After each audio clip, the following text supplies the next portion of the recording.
آج صبح سے ہی پھر سے میری بیوی نے گھر میں لڑائی ڈال رکھی تھی اور وہ مجھ سے ناراض ہو کر کمرے میں بند ہو گئی تھی۔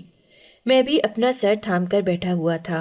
روز کی یہ چخ مجھ سے برداشت نہیں ہوتی تھی اور اب تو مجھے شدید غصہ آنے لگ گیا تھا۔ تبھی میں کچھ سوچتے ہوئے اماں کے کمرے کی طرف بڑھا اور انہیں کہا، اماں اب سے میں آپ کی دوائیاں نہیں لے کر آؤں گا۔ میرے پہلے ہی بہت سارے اخراجات بڑھ چکے ہیں اور جو مہنگائی ہوتی جا رہی ہے ویسے ویسے اخراجات میں بھی اضافہ ہوتا جا رہا ہے۔ آپ کی بھی دوائیاں بہت مہنگی ہیں اور ہر مہینے انہیں افورڈ کرنا میرے لیے ممکن نہیں ہے۔ اس لیے بہتر یہی ہے کہ آپ کو جو پینشن آتی ہے آپ اس میں سے اپنی دوائیاں لے آیا کریں۔ میری بات سن کر اماں ایک دم تڑپ اٹھی اور کہنے لگی، نہیں نہیں امجد، یہ تو کیسی بات کر رہا ہے؟ میں یہ دوائیاں پینشن کے پیسوں سے نہیں خرید سکتی، تو اچھی طرح جانتا ہے، پھر بھی ایسی بات کر رہا ہے۔ اماں نے بڑے ٹوٹے ہوئے لہجے میں مجھے کہا تو میں ان سے نظریں چرا گیا اور دوبارہ ان سے کہا، اماں آپ میری بھی مجبوری سمجھے، میں ایسا نہیں کر سکتا۔ آپ یا تو دوائیاں مت کھائیں یا پھر آپ اپنی پینشن میں سے دوائیاں لے کر آئیں۔ مجھے آپ نے دوبارہ دوائیوں کے لیے نہیں کہنا۔ میں بے رحمی سے یہ کہہ کر اماں کے کمرے سے باہر نکل آیا اور سیدھا اپنے کمرے میں چلا آیا۔ میری بیوی اس وقت بھی مجھے دیکھ کر منہ پھیر چکی تھی۔ میں اس کے قریب آیا اور اس کا ہاتھ تھام کر بولا، ارے ناراض کیوں ہوتی ہو؟ میں نے اماں کو صاف صاف منع کر دیا ہے، اب وہ مجھے دوائیوں کا نہیں بولیں گی بلکہ وہ اپنی پینشن میں سے دوائیاں لے آئیں گی۔ اب تو اپنا موڈ ٹھیک کر لو۔ میں نے دلار سے اپنی بیوی سے جب یہ کہا تو وہ ایک دم مسکرا کر میری طرف پلٹی اور کہنے لگی، آپ سچ کہہ رہے ہیں؟ اماں آج سے آپ کو دوائیوں کا نہیں بولیں گی؟ میری بات پر جیسے اسے یقین نہیں آیا تھا اور اس نے تصدیق کرنا چاہی تھی۔ میں نے بے اختیار ہاں میں سر ہلا دیا اور کہا، بالکل ایسا ہی ہے، اب تم اپنا موڈ ٹھیک کرو اور جلدی سے تیار ہو جاؤ، آج ہم دونوں باہر سے کھانا کھائیں گے۔ میں نے اپنی بیوی کا موڈ ٹھیک کرنے کے لیے اسے بول دیا اور وہ فوراً خوشی سے میرا شکریہ ادا کرتے ہوئے فوراً اٹھ کھڑی ہوئی۔ میں نے ایک اطمینان بھرا سانس خارج کیا۔ گھر میں جب اس طرح کی چخ ہوتی تھی تو میرا اپنا موڈ بھی بے حد خراب ہو جاتا تھا اور مجھے بہت غصہ آتا تھا۔ میری بیوی بھی اپنی جگہ پہ بالکل حق بجانب تھی، کیونکہ جتنی مہنگائی ہو گئی تھی اس مہنگائی میں گھر کا خرچہ پورا کرنا اس کے لیے بے حد مشکل ہوتا جا رہا تھا۔ اسی لیے وہ بات بے بات میرے ساتھ لڑائی کرتی۔ اپنے طور پر تو میں بے حد محنت کر رہا تھا، لیکن نہیں جانتا تھا کہ پھر بھی گزارا مشکل ہوتا جائے گا، اور اب جب کہ اماں کی دوائیوں کا ہی ماہانہ اتنا زیادہ خرچہ بنتا تھا تو میری بیوی نے ایک نئی لڑائی پال رکھی تھی۔ وہ کافی مہینوں سے مجھے بار بار یہی کہتی تھی کہ اماں کی پینشن آتی ہے، آپ انہیں بولیں کہ اپنی پینشن میں سے اپنے اخراجات پورے کریں، اپنی دوائیاں اس میں سے خریدا کریں۔ لیکن میں شرم اور مروت کے باعث ان سے نہیں کہہ سکا تھا، لیکن آہستہ آہستہ پتھر پر بھی پانی پھینکا جائے تو اس میں بھی سوراخ ہو جاتا ہے۔ اسی طرح میری بیوی کی باتوں نے مجھ پر بھی اثر کیا اور ایک دن میں نے اماں کو یہ سب کہہ دیا، لیکن میں نہیں جانتا تھا کہ میرا یہ کہہ دینا اماں کے لیے اتنا بھاری ثابت ہو جائے گا کہ وہ مجھے ایک مستقل پچھتاوے میں دھکیل جائیں گی اور میں ساری زندگی ان پچھتاووں کو اپنے دل میں محسوس کرتا رہوں گا۔ میرا نام امجد ہے اور میری عمر اس وقت 30 برس ہے۔ میری شادی کو 3 برس ہو چکے ہیں، ابھی تک میری کوئی اولاد نہیں ہے۔ سمینہ میری بیوی میری دکھ درد کی ساتھی ہے۔ سمینہ کے ساتھ یوں تو میری شادی اماں نے ہی بڑی دھوم دھام سے کروائی تھی، کیونکہ سمینہ ان کی دور کے رشتہ دار تھی اور اماں اسے کافی پسند کرتی تھی، لیکن شادی کے کچھ عرصے کے بعد ہی وہی ساس بہو کی روایتی چپقلیں شروع ہو چکی تھی۔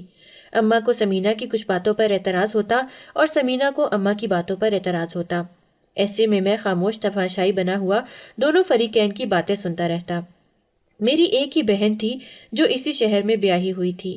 اس کے گھر کے حالات کچھ اتنے اچھے نہیں تھے اور وہ کم کم ہی میری طرف آتی تھی، اس لیے میں اس کے حالات سے اور اس کے گھریلو معاملات سے زیادہ آگاہ نہیں تھا، لیکن اماں کی زبانی ہی اس کے بارے میں پتہ چلتا رہتا تھا۔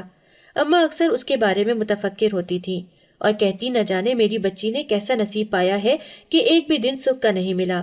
پہلے سسرال والے اتنے سخت تھے اور پھر جب ان سے جان چھوٹی، شوہر اسے لے کر علیحدہ ہو گیا تو اب گھریلو معاملات ہی سدھرنے کا نام نہیں لے رہے ہیں۔ اس کے گھر کا کرایہ، بل اور پھر بچوں کی فیسیں ادا کرتے کرتے ہی بیچاری سارا مہینہ گزار دیتی ہے۔ میں جب اس کے حالات دیکھتی ہوں تو بے حد پریشان ہوتی ہوں۔ اماں کو میری بہن ثنا کی پریشانی ستاتی رہتی تھی اور میں انہیں یہی تسلی دیتا تھا کہ اماں آپ فکر مت کریں، بلکہ اس کے لیے دعا کیا کریں کہ وہ اپنی ضروریات کو پورا کرنے کے قابل ہو سکے۔ اماں میری بات سن کر سر ہلا دیتی، لیکن ایک بات تھی کہ اماں مجھ سے زیادہ ثنا کے ساتھ اٹیچ تھیں اور وہ اس کی فکر مندی میں گھلی رہتی تھیں۔ شروع میں سمینہ کے ساتھ اماں کا رویہ بڑا اچھا تھا۔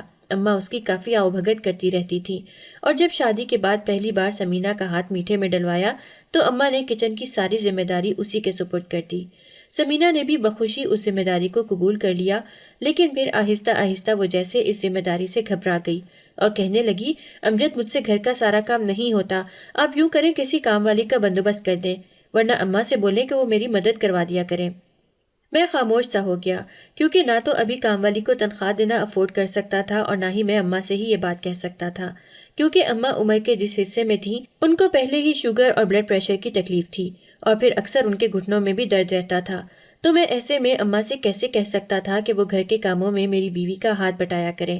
اسی لیے میں سمینہ کو ہی تسلی دیتا اور یہی کہتا کہ یہ گھر کے کام کرنا بھی کون سا مشکل ہے، تم ہمت رکھو، جوان جہان لڑکی ہو، مجھے پوری امید ہے کہ تم ہمت سے ان کاموں کو کر لیا کرو گی، اور تمہیں اچھی طرح معلوم بھی ہے کہ میں ملازمہ کی تنخواہ افورڈ نہیں کر سکتا، کیونکہ میری اپنی تنخواہ بہت کم ہے جس میں بمشکل ہی گھر کا خرچہ پورا ہوتا ہے، تو ایسے میں ایک اضافی خرچ کیسے پال لوں؟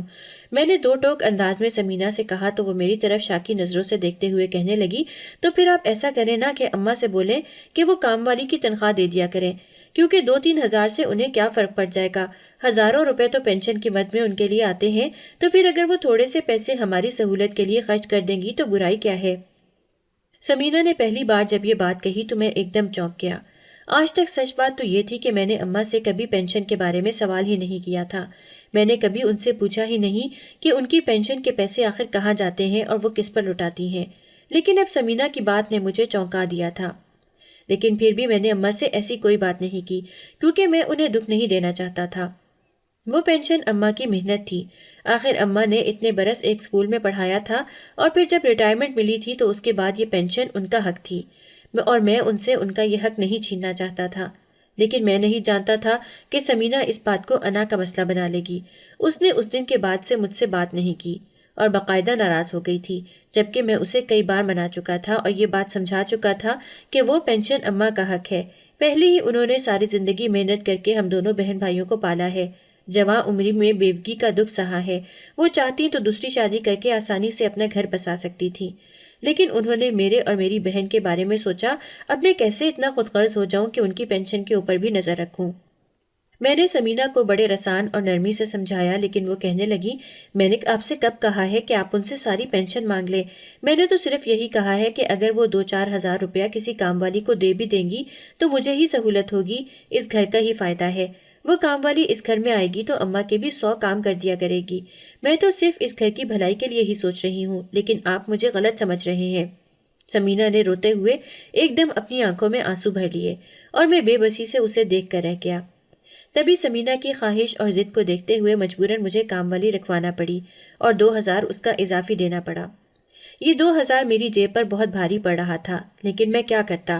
اگر میں ایسا نہ کرتا تو پھر سمینہ یہ بات کبھی نہ چھوڑتی اور بار بار مجھے یہی بات کہتی رہتی کہ اماں سے پینشن لو، اور اسی وجہ سے میں نے یہ روز روز کی لڑائی کو ختم کیا اور کام والی رکھوا دی۔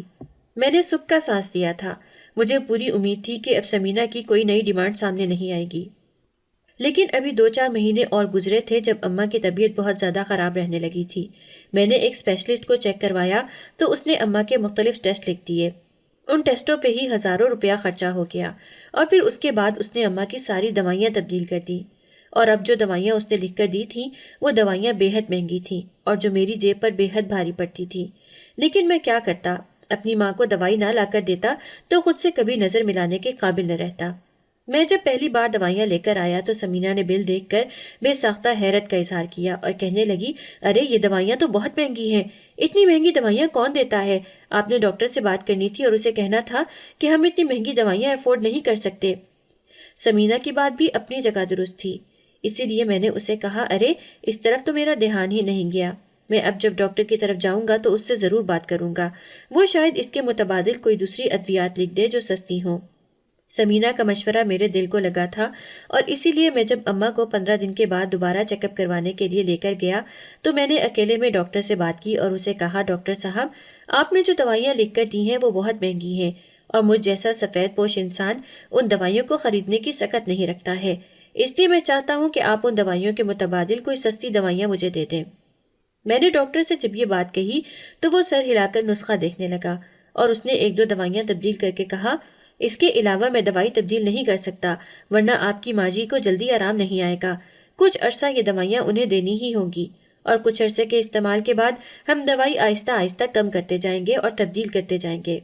ڈاکٹر نے نرمی سے مجھے سمجھایا تو میں چپ کر گیا۔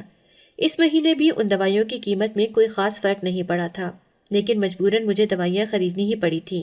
اماں کی طبیعت اب پہلے سے کچھ بہتر تھی، لیکن ابھی کوئی خاص فرق نہیں پڑ رہا تھا۔ ویسے بھی سردیوں کی آمد تھی اور سردی کے باعث ان کی طبیعت سنبھلنے کا نام نہیں لے رہی تھی، اسی لیے انہیں 2 ٹائم دوا دینا ضروری تھا۔ سمینہ کا موڈ آج بھی دوائیاں دیکھ کر خراب ہو گیا۔ کہنے لگی، ارے پھر سے اتنی مہنگی دوائیاں لے کر آ گئے ہیں، آپ نے کم سے کم ڈاکٹر سے بات تو کرنی تھی، میں نے آپ کو بولا بھی تھا۔ سمینہ نے مجھ سے خفگی بھرے انداز میں کہا تو میں نے تھکے تھکے انداز میں دوائیوں کا شاپر ایک طرف رکھا اور اسے کہا، تم کیا سوچتی ہو کہ میں نے ڈاکٹر سے بات نہیں کی ہوگی؟ میں نے اسے صاف صاف اپنی حیثیت کے بارے میں بتا دیا تھا، لیکن اس کا کہنا تھا کہ یہ دوائیاں بھی دینا بہت ضروری ہے، اسی لیے میں چپ کر گیا۔ اس نے 2-3 دوائیاں تبدیل کر دی ہیں، آہستہ آہستہ وہ وقت کے ساتھ ساتھ انہیں کم کرتا جائے گا، اور اب تم زیادہ ٹینشن مت لو۔ میں کچھ نہ کچھ سوچ رہا ہوں، پارٹ ٹائم نوکری کے بارے میں ذہن بن رہا ہے، اور 1-2 جگہ پر میں نے اپلائی بھی کر دیا ہے۔ امید ہے کہ جلدی پارٹ ٹائم نوکری مل جائے گی۔ تم ایسا کرو، میرے لیے کھانا لے کر آؤ، مجھے بہت بھوک لگی ہے۔ یہ کہتے ہوئے میں فوراً باتھ روم کی طرف بڑھ گیا، کیونکہ میں سمینہ کی اگلی باتیں نہیں سننا چاہتا تھا، اسی لیے جلدی سے منظر سے ہی آؤٹ ہو گیا۔ جب تک میں منہ ہاتھ دھو کر باہر آیا تو سمینہ گرم گرم کھانا لے کر آ چکی تھی۔ میں خاموشی سے کھانے بیٹھ گیا، جبکہ اس نے باتوں کا سلسلہ وہیں سے جوڑا جہاں سے ٹوٹا تھا۔ کہنے لگی، اگر آپ پارٹ ٹائم نوکری کریں گے تو پھر گھر کس وقت آئیں گے؟ یہ تو تھوڑا بہت وقت ہم ایک ساتھ گزارتے ہیں، ہمیں تو یہ بھی نصیب نہیں ہوگا۔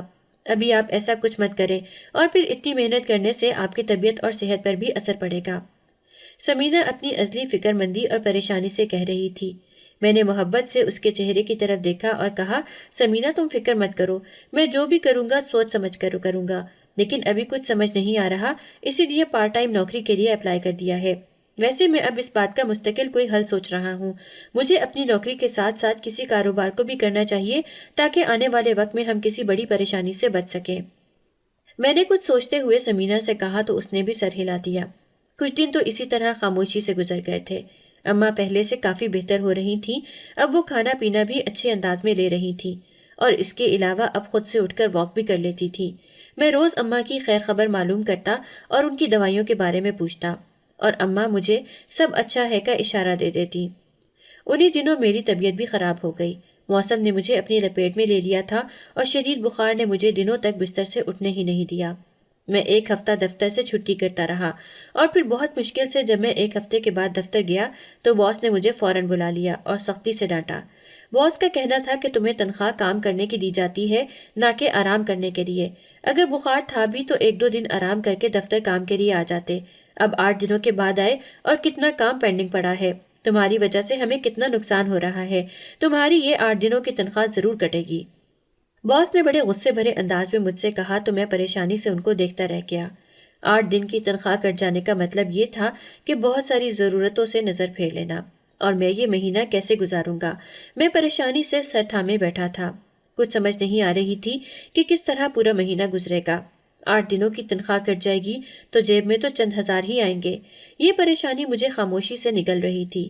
سمینہ کو میں نے اس بارے میں نہیں بتایا تھا، اگر اسے بتاتا تو وہ بھی وقت سے پہلے پریشانی لے لیتی۔ اگلے مہینے جب 5 تاریخ کو تنخواہ کا لفافہ ہاتھ میں آیا تو اس لفافے کا وزن کافی کم تھا۔ میرا چہرہ بجھ گیا تھا۔ میرے دل کے اندر ہی اندر ایک ہلکی سی امید تھی کہ شاید باس تنخواہ نہ کاٹے، شاید اسے میری حالت پر رحم آ جائے، لیکن پھر بھی اس نے تنخواہ کاٹی اور اچھی خاصی کاٹ لی تھی۔ میں بڑی سستی سے جب گھر پہنچا تو سمینہ نے میرا اترا ہوا چہرہ دیکھ کر پریشانی سے پوچھا، کیا ہوا امجد، آپ کی طبیعت تو ٹھیک ہے؟ آپ بہت مرجھائے ہوئے لگ رہے ہیں۔ سمینہ کی بات سن کر میں صوفے پر گر سا گیا اور اپنا سر اس کی پشت پر رکھ لیا اور آنکھیں بند کر لیں۔ میرا اس وقت کچھ بھی کہنے اور بولنے کو دل نہیں چاہ رہا تھا، لیکن سمینہ بے حد پریشان ہو چکی تھی، اور تبھی اس نے مجھ سے پوچھا، امجد بتائیں مجھے آخر کیا بات ہے، آپ اتنے پریشان کیوں ہیں؟ سمینہ ایک دم میرے قریب آ بیٹھی اور میرے ہاتھ پر اپنا ہاتھ رکھا۔ تبھی میں نے کچھ چونک کر اس کی طرف دیکھا اور تنخواہ کا لفافہ نکال کر اس کی طرف بڑھایا، جسے اس نے ناسمجھی سے تھام لیا، اور میں نے اسے جب کم تنخواہ کے بارے میں بتایا تو وہ بھی بے حد پریشان ہو چکی تھی اور کہنے لگی، امجد یہ تو بہت بڑی مشکل ہو گئی ہے، اس طرح سارا مہینہ کیسے گزرے گا، اور پھر اگر کوئی اضافی خرچ آن پڑا تو وہ کیسے ہوگا؟ سمینہ کی پریشانی بجا تھی، میں خود بھی یہی سب سوچ رہا تھا۔ تبھی میں نے اسے تسلی دیتے ہوئے کہا، تم فکر مت کرو، اللہ کوئی نہ کوئی سبب لگا دے گا۔ میں مسلسل ایک ہاتھ سے اپنی کنپٹی مسل رہا تھا کیونکہ مسلسل پریشانی کی وجہ سے میرے سر میں درد ہو رہا تھا۔ تبھی سمینہ کہنے لگی، امجد آپ ایسا کریں نا، اماں سے کہیں کہ وہ اپنی پینشن ہمیں دے دیا کریں، کم سے کم گھر کے خرچے کے لیے کام آ جائے گی، اور پھر اس مہینے تو ہمیں ویسے بھی بہت تنگی ہے، اماں کی پینشن سے ہم ان کی دوائیاں لے آئیں گے۔ سمینہ نے مجھے سمجھاتے ہوئے کہا تو میں ایک نظر اس کی طرف دیکھ کر رہ گیا اور خاموشی سے اٹھ کھڑا ہوا۔ سمینہ سمجھی کہ میں ناراض ہو گیا ہوں، اس نے مجھے پکارا بھی لیکن میں رکا نہیں اور اپنے کمرے میں جا کر لیٹ گیا۔ سمینہ کی باتیں میرے دل پر اثر انداز ہو رہی تھیں اور میں نے سوچ لیا تھا کہ اماں سے ایک بار ضرور کہوں گا کہ کم سے کم اس مہینے وہ مجھے پینشن دے دیں تاکہ ہمارا یہ مشکل وقت کٹ جائے۔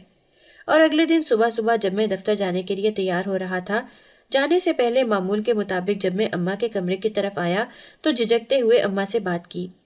اماں مجھے آپ سے کچھ کہنا ہے۔ میری بات سن کر اماں کہنے لگی، ہاں ہاں کہو بیٹا، کیا بات ہے؟ اماں کے نرمی سے کہنے پر میں تھوڑا جھجک گیا۔ ایک لمحے کے لیے دل میں خیال آیا کہ رہنے دو، کوئی بات نہیں، اگر ضرورت پڑی تو اماں سے مانگ لوں گا۔ لیکن پھر خیال آیا کہ نہیں، پہلے ہی بات کر لینا بہتر ہے، یہ نہ ہو اماں بعد میں خرچ کر لیں۔ اسی لیے میں نے کچھ سوچتے ہوئے اماں سے کہا، اماں دراصل مجھے آپ کی پینشن کی ضرورت ہے، اس مہینے میری تنخواہ کٹ گئی ہے، میری بیماری کی وجہ سے باس نے کافی پیسے کاٹ لیے ہیں اور اب مہینہ گزارنا مشکل ہو رہا ہے۔ اس مہینے آپ پینشن مجھے دے دیں تاکہ تنگی نہ ہو۔ میں نے امید بھری نگاہوں سے اماں کی طرف دیکھا تو اماں ایک دم پریشان سی ہو گئی اور ان کے چہرے پر ایک فکر مندی سی واضح ہونے لگی۔ تبھی وہ کہنے لگی، میں یہ پینشن تمہیں نہیں دے سکتی کیونکہ میں یہ ثنا کو دیتی ہوں اور اس پر سب سے زیادہ اسی کا حق ہے۔ اماں نے دو ٹوک انداز میں بات ختم کر دی اور میں زخمی نظروں سے ان کی طرف دیکھتا رہ گیا۔ تاہم کچھ بھی کہے بنا پھر خاموشی سے وہاں سے اٹھ گیا اور دفتر چلا گیا۔ لیکن سچ تو یہ تھا کہ اماں کی اس بات نے میرے دل پر بہت برا اثر ڈالا تھا اور مجھے اچھا نہیں لگا تھا۔ سارے راستے اماں کے رویے اور ان کی بات کے بارے میں سوچتا رہا تھا، کیا تھا جو اگر اماں ایک بار ثنا کو یہ پیسے نہ دیتی؟ کیا تھا جو اماں ایک بار میری ضرورت پوری کر دیتی؟ کیا تھا جو وہ میرا ہلکا سا دل ہی رکھ لیتی؟ لیکن اماں نے ایسا کچھ بھی نہیں کیا، بلکہ انہوں نے دو ٹوک انداز میں مجھے صاف جواب دے دیا۔ اس بات نے میرے دل کے اندر ایک دکھ بھر دیا تھا اور میں سارا دن اسی کیفیت میں مبتلا رہا تھا۔ دفتر میں کام کے دوران بھی بار بار اماں کے فکرے میرے کانوں میں گونجنے لگتے تو مجھے یقین ہی نہیں آتا تھا کہ میری سگی ماں نے میرے ساتھ یہ رویہ اختیار کیا۔ شام کو جب گھر آیا تو میں اماں سے ملنے کے بجائے سیدھا اپنے کمرے میں چلا گیا اور چپ چاپ سر پر ہاتھ رکھ کر لیٹ گیا۔ کچھ دیر کے بعد ہی سمینہ میرے لیے چائے کا کپ لے کر آئی اور مجھے اس طرح لیٹا دیکھ کر فکر مندی سے بولی، کیا بات ہے؟ میں دیکھ رہی ہوں کہ آپ ایک دو دن سے کچھ پریشان سے ہیں، مرجھائے ہوئے سے لگ رہے ہیں، کیا بات ہے، مجھے نہیں بتائیں گے؟ سمینہ نے نرمی سے مجھ سے پوچھا تو میں ایک دم جیسے پھٹ پڑا اور بولا، سمینہ تم جانتی ہو اماں نے کیا کیا؟ اماں کو میں بالکل بھی عزیز نہیں ہوں، انہیں مجھ سے بالکل محبت نہیں ہے۔ میں نے زندگی میں پہلی بار ان سے پینشن مانگی تھی، انہیں کہا تھا کہ مجھے ضرورت ہے، لیکن انہوں نے مجھے صاف صاف انکار کر دیا۔ مجھے یقین نہیں آ رہا کہ میری سگی ماں میرے ساتھ ایسا کر سکتی ہے۔ میں نے عجیب پھٹ پڑنے والے انداز میں سمینہ سے کہا تو وہ ایک دم چمک کر بولی اور کہنے لگی، دیکھا، میں اسی لیے آپ سے کہتی تھی کہ آپ اماں سے ان کی دوائیوں کے لیے ضرور پیسے مانگے، کم سے کم انہیں اندازہ تو ہو کہ ہم ان کے لیے کیا کر رہے ہیں۔ اگر آپ نے ان سے پیسے مانگ ہی لیے تھے تو ایسی کون سی قیامت آ گئی تھی کہ وہ آپ کی ضرورت پوری نہیں کر سکتی تھی؟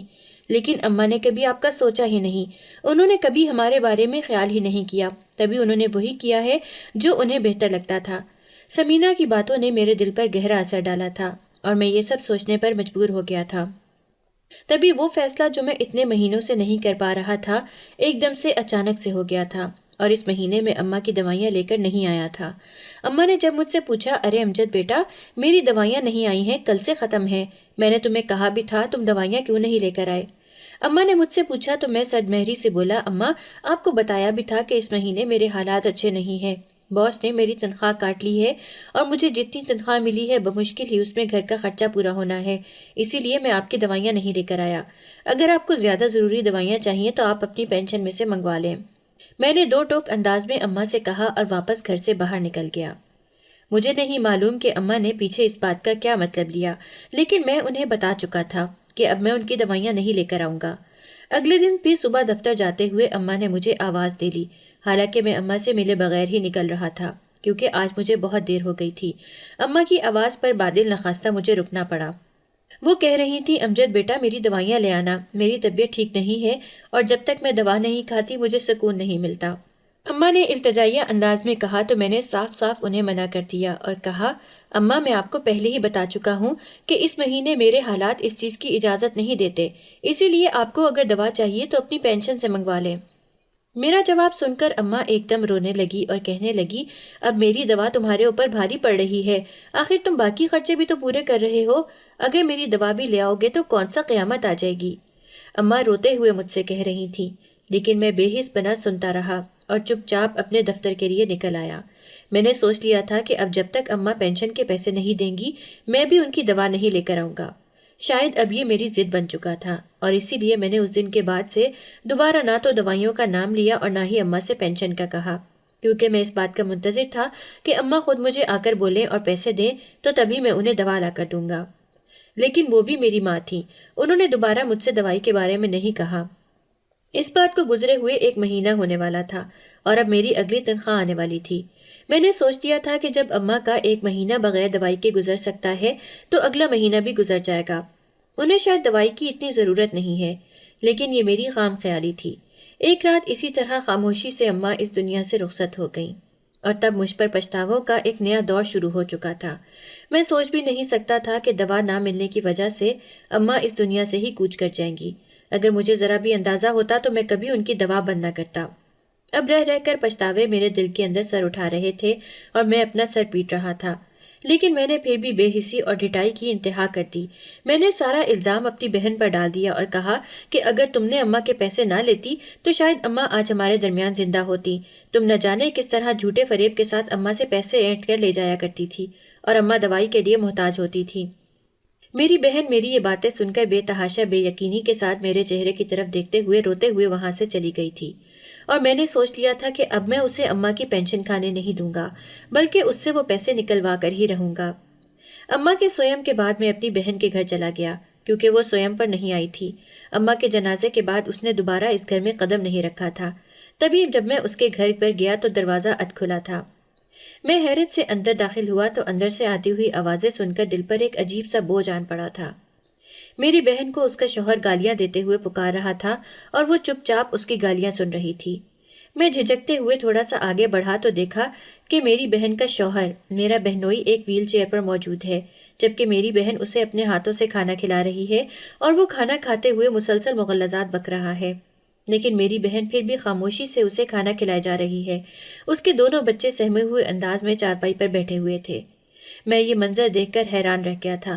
مجھے یقین نہیں آ رہا تھا کہ جو منظر میں اپنی آنکھوں سے دیکھ رہا ہوں یہ حقیقت ہے، کیونکہ میں نہیں جانتا تھا کہ میرے بہنوئی معذور ہو چکے ہیں۔ میں بہن کے پاس گیا اور اس کے کندھے پر ہاتھ رکھا۔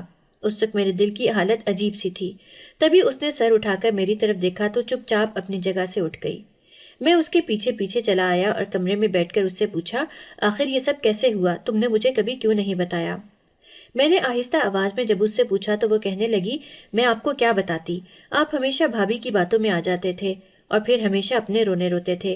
آپ نے کبھی مجھ سے کوئی واسطہ ہی نہیں رکھا تھا، اسی لیے میں نے کبھی آپ کو نہیں بتایا۔ اماں میرے شوہر کے بارے میں جانتی تھی کہ کس طرح ایک حادثے میں ان کی دونوں ٹانگیں کٹ گئیں اور اب وہ گھر پر محتاج ہو کر رہ گئے ہیں، اسی لیے تو اماں اپنی پینشن کی رقم مجھے دے دیتی تھی تاکہ میں اور میرے بچے بھوکے نہ سوئیں۔ اگرچہ اماں مجھے کئی بار کہہ چکی تھیں کہ میں واپس میکے میں چلی آؤں، ایسے شوہر کا ساتھ چھوڑ دوں، لیکن میں کیسے چھوڑتی؟ اسی لیے میں نے اماں کی بات کو منع کر دیا، لیکن پھر بھی مجھے جینے کے لیے کچھ نہ کچھ تو کرنے کی ضرورت تھی۔ میں نے بہت نوکری کے لیے ہاتھ پیر مارے لیکن کہیں نوکری نہ ملی۔ تبھی اماں نے اپنی پینشن سے میری مدد کر دی اور یوں یہ سلسلہ چل نکلا۔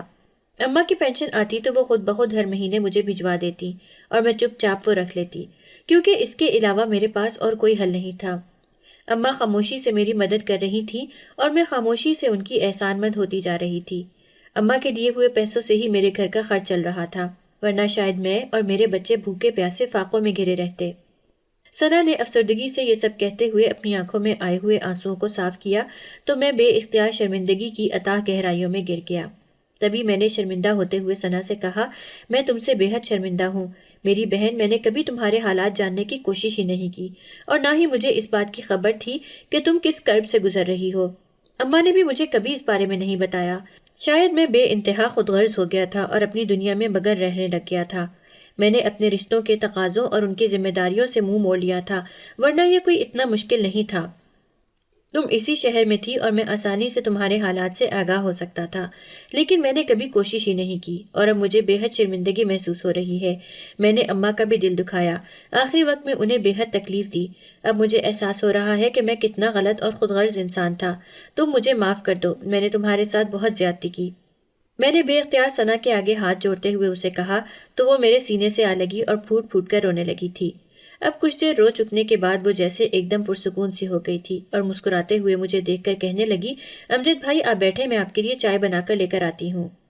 میں نے آہستہ سے اس بات پر سر ہلا دیا کیونکہ واقعی اس وقت مجھے چائے کی بے حد طلب محسوس ہو رہی تھی۔ ثنا کے جانے کے بعد میں نے کمرے کا جائزہ لیا تو ہر چیز سے ثنا کی مفلسی اور اس کی کسم و پرسی ٹپک رہی تھی۔ میں اپنے اندر ہی بے حد شرمندگی محسوس کرتا جا رہا تھا اور ایسے ہوتا جا رہا تھا جیسے یہ سب کچھ میری وجہ سے ہوا ہے، کیونکہ آج تک میری بہن نے کبھی مجھ سے کسی چیز کا تقاضا نہیں کیا تھا اور میں نے کبھی اپنی اکلوتی بہن کے حالات جاننے کی کوشش ہی نہیں کی۔ الٹا مجھ سے ایک بڑا گناہ سرزد ہو گیا۔ میں اماں کو اس پینشن کی وجہ سے تنگ کرتا رہا جو پینشن میری بہن کے لیے خرچ ہو رہی تھی، اور اب مجھے اپنے آپ میں بے حد پچھتاوے ستا رہے تھے۔ میں نے اگر ذرا بھی یہ جاننے کی کوشش کی ہوتی کہ آخر اماں وہ پینشن کیوں ثنا کو دیتی ہیں تو شاید میرے سامنے اس کے حالات آ جاتے، لیکن میں نے یہ بات جاننے کی کوشش ہی نہیں کی اور چپ چاپ اماں سے کنارہ کشی اختیار کر لی اور ان کی ضرورتوں کے لیے انہیں محتاج کر دیا۔ اماں اگر ثنا کو وہ رقم نہ دیتی تو ثنا کا گھر کیسے چلتا، اور اگر وہ رقم اپنی دوائیوں پر خرچ کر لیتی تو ثنا کے بچے بھوکے رہتے، اس کا معذور شوہر اپنی دوائیاں کیسے لے کر آتا۔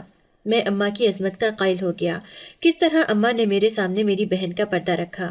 شاید ثنا نے ہی اماں کو منع کیا ہوگا، کیونکہ جس طرح میں ان دونوں سے غافل ہو چکا تھا ان دونوں نے اپنی حالت ظاہر نہیں کی۔ اب حقیقت کا آئینہ میرے سامنے تھا اور اس میں مجھے اپنی ذات بے حد نیچ اور گھٹیا دکھائی دے رہی تھی۔ میں خود کو اتنا گھٹیا تصور کر رہا تھا کہ خود سے ہی نظریں ملانے کے قابل نہیں رہا تھا۔ دل کر رہا تھا یہاں سے اٹھ کر بھاگ جاؤں یا زمین پھٹے تو اس میں سما جاؤں۔ میری حالت اس وقت کچھ ایسی ہی ہو رہی تھی۔ تبھی ثنا چائے لے آئی اور مسکراتے ہوئے اس نے چائے پیش کی۔ میں نے اس سے نظریں ملائے بغیر ہی اس کا شکریہ ادا کیا اور چائے پینے لگا۔ چائے بہت اچھی بنی ہوئی تھی۔ اس دوران میں بالکل خاموش رہا جبکہ ثنا بھی زمین پر نظریں گاڑے نہ جانے کیا سوچ رہی تھی۔ تبھی کچھ دیر کے بعد ہی میں چائے پی کر ایک دم اٹھ گیا اور اپنے پرس سے جتنے پیسے تھے وہ نکال کر ثنا کے ہاتھ پر رکھ دیے۔ میں نے انہیں گننا بھی مناسب نہیں سمجھا۔ ثنا نے بے یقینی بھری نظروں سے میری طرف دیکھا اور کہنے لگی، بھائی مجھے اس کی ضرورت نہیں ہے، لیکن میں نے ہاتھ اٹھا کر اسے منع کر دیا اور کہا میں نے آج تک جو کچھ بھی کیا ہے اس پر بے حد شرمندہ ہوں، اب تم مجھے مزید شرمندہ مت کرو، یہ تمہارا حق ہے اور یہ تمہارا ہی رہے گا، مجھے معاف کر دینا، میں نے جو کچھ بھی تمہارے ساتھ کیا اس کے لیے مجھے معاف کر دینا۔ میں نے ایک دم ثنا کے آگے ہاتھ جوڑے اور فوراً تیزی سے وہاں سے نکل گیا۔ آنسوؤں نے میری آنکھوں میں اپنا ڈیرا جما لیا تھا اور دل میں پچھتاوے سر اٹھا رہے تھے۔ میں نہ جانے کیوں اتنا غافل ہو گیا تھا کہ اپنی بیوی کی باتوں میں آ کر اپنی ماں کو بھی بھلا بیٹھا اور اپنی بہن کو بھی نظر انداز کرتا رہا۔ سارے راستے میری آنکھوں کے آگے کبھی ماں کا چہرہ آتا اور کبھی ثنا کا چہرہ آتا۔ ثنا کے گھر کی حالت دیکھ کر میرا دل خون کے آنسو رو رہا تھا۔ نہ جانے کس طرح میری بہن نے گزارا کیا اور کس طرح حالات کی سختیوں سے وہ گزری تھی، یہ میں تو نہیں جانتا، لیکن اماں کو بخوبی خبر تھی۔ میں ثنا کے گھر سے سیدھا اماں کی قبر پر چلا آیا اور ان کی قبر پر ہاتھ رکھ کر شدت سے رونے لگا، یوں جیسے آج ہی اماں کا انتقال ہوا ہو۔ کافی دیر رو چکنے کے بعد میں نے اماں کے آگے ایک دم ہاتھ جوڑ دیے اور کہا، اماں مجھے معاف کر دیں، میں نے آپ کے ساتھ بہت غلط کیا، میں بالکل بھی نہیں جانتا تھا کہ آپ کس وجہ سے ثنا کی مدد کرتی ہیں، مجھے یہی لگتا تھا کہ شاید آپ مجھ سے محبت نہیں کرتی، آپ کو میرا احساس نہیں ہے، اسی لیے آپ ثنا کو اپنی پینشن دیتی ہیں، لیکن میں نہیں جانتا تھا کہ ثنا کے ساتھ کیا حالات درپیش ہیں۔ آپ نے ایک بار بھی مجھے اس بارے میں بتایا ہوتا تو شاید میں اپنی بہن کی دل کھول کر مدد کرتا، لیکن آپ نے مجھے پردے میں رکھ کر مجھے میری ہی نظروں میں گرا دیا۔ میں اپنے آپ میں بے انتہا شرمندہ ہو کر رہ گیا ہوں اور ثنا کے گھر کی حالت دیکھ کر میرا دل کٹ کر رہ گیا ہے۔ میرے پاس وسائل ہونے کے باوجود میں اپنی بہن کی مدد نہیں کر سکا، اس بات نے مجھے توڑ کر رکھ دیا ہے۔ میں آپ سے بھی معافی مانگنا چاہتا ہوں کہ اس پینشن کی وجہ سے میں آپ کے ساتھ جھگڑا کرتا رہا اور آپ کو ناراض کرتا رہا، آپ کی دوا بھی نہیں لا کر دی۔ اب مجھے شدت سے پچھتاوے نے ڈس لیا ہے، لیکن آپ میری ماں ہیں اور مجھے پورا یقین ہے کہ آپ میری مجبوری کو سمجھ کر مجھے معاف کر دیں گی۔ اماں کے پاس اپنے دل کا بوجھ ہلکا کرنے کے بعد میں گھر کے راستے کی طرف چل پڑا۔ اس یقین کے ساتھ کہ اماں یقیناً مجھے معاف کر دیں گی، وہ کبھی میرا برا نہیں چاہیں گی اور نہ ہی دل میں ناراضگی رکھیں گی۔ اور اب میں نے دل ہی دل میں اس بات کا عہد کر لیا تھا کہ میں ہمیشہ ثنا کی خبر گیری کرتا رہوں گا اور کبھی اسے کسی بھی موقع پر تنہا نہیں چھوڑوں گا۔